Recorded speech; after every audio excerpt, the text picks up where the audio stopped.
So I'm going to read a chapter now where Jesus directly addresses slaves, but some of the most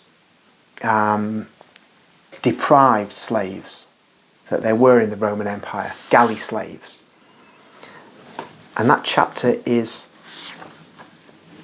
number 154, contained in volume 2 of the hardback edition.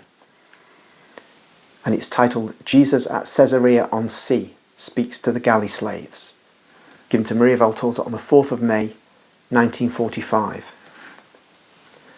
Jesus is in the centre of a beautiful wide square from which a very wide road leads off, one which is almost an extension of the square as far as the seaside. A galley must have left the harbour only recently, and it is taking to the open sea, driven by the wind and by the oarsmen. Another one is manoeuvring to enter the harbour, because its sails are being furled, and the oars are worked on one side only, to veer round into a suitable position.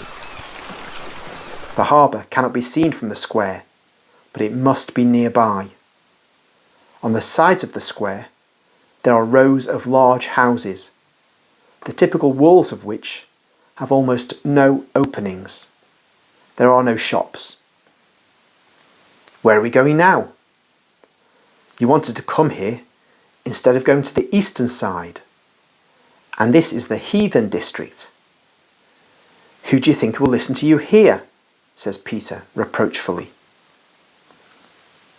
Let us go over there, to that corner, towards the seaside. I will speak there.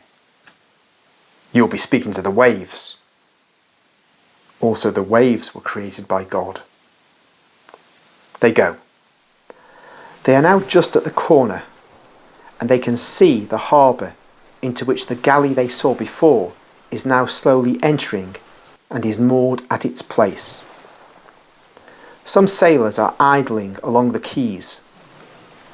Some fruit sellers chance going towards the Roman boat to sell their goods. Nothing else.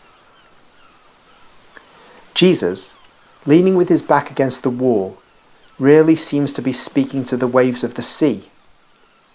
The apostles, not very happy with the situation, are all around him, some standing, some sitting on stones scattered here and there to be used as benches. Foolish is the man who, seeing that he is powerful, healthy, and happy, says, "What do I need? Whom do I need? Nobody. I need nothing. I am self-sufficient. Therefore God's decrees and moral laws mean nothing to me. My only law is to do what I can, without considering whether it is good or bad for other people."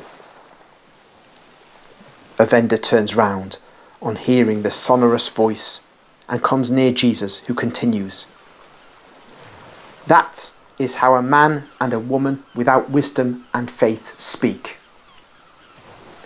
But if that proves a more or less great power, it also evidences a relationship with evil.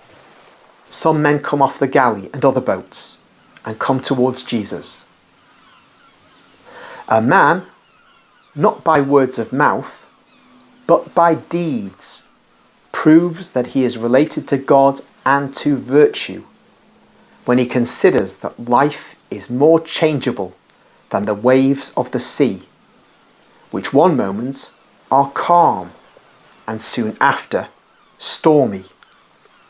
Likewise, the power and wealth of today may turn into misery and incapacity tomorrow.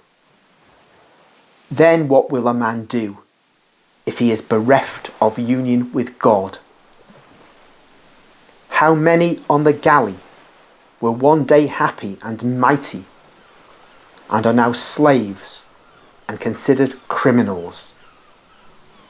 Criminals, therefore twice slaves of the human law, which is derided in vain, because it exists and punishes its transgressors, and of Satan, who forever takes possession of criminals who do not repent and hate their crimes.